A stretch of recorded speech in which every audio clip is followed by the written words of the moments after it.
Welcome to Driveway DIY, where we bring the shop to you. Today we're going to show you how to check your tire pressure and change a tire.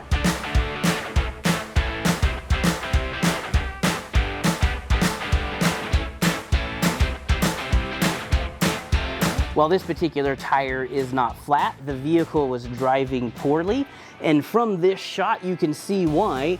This tire has a big old knot in it. This tire is not long for the world. It would absolutely blow out in the next probably 25 to 50 miles, so we're gonna go ahead and replace it with our spare until we can get new tires for the vehicle. All right, so we're gonna access the spare tire on this vehicle, which is under the rear hatch panel, and then you've got this styrofoam tray, and here is the spare tire and the factory jack.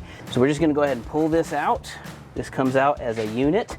This has your jack and your lug wrench. Then unthread this wing nut. Then pull this out and set it aside. Then we're gonna remove the tire. And now we're gonna check the tire pressure. Remove the cap. Do not lose this. This is your primary seal. This is not the seal for the tire. This is.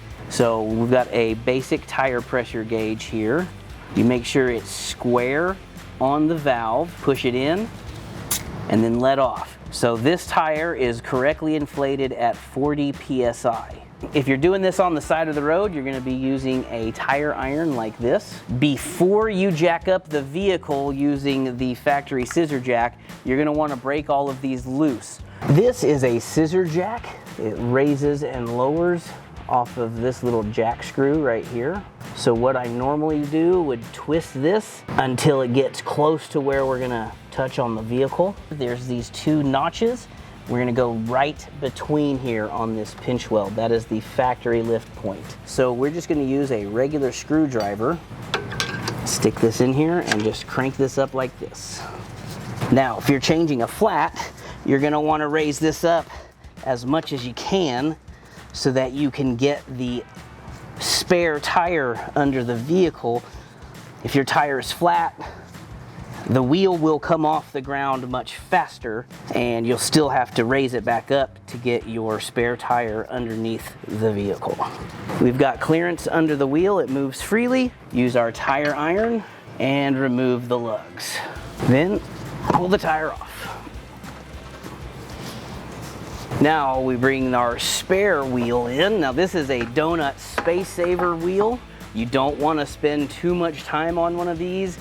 These will blow out and these are expensive to replace. I always set a lug nut on the bottom stud. Makes it easier to hold the tire in place.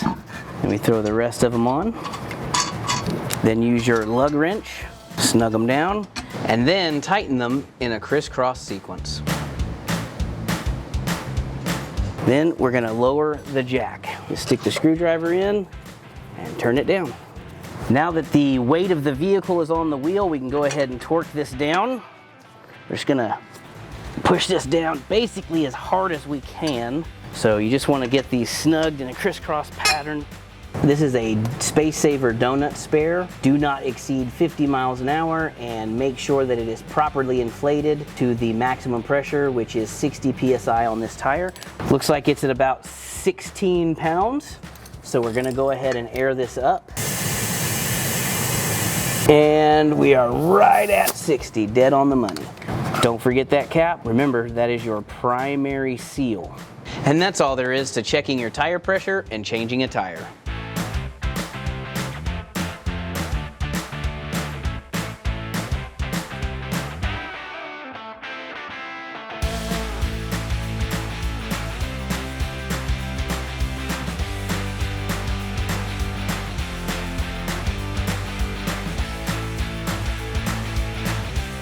Find all the parts you need to get the job done at ebaymotors.com.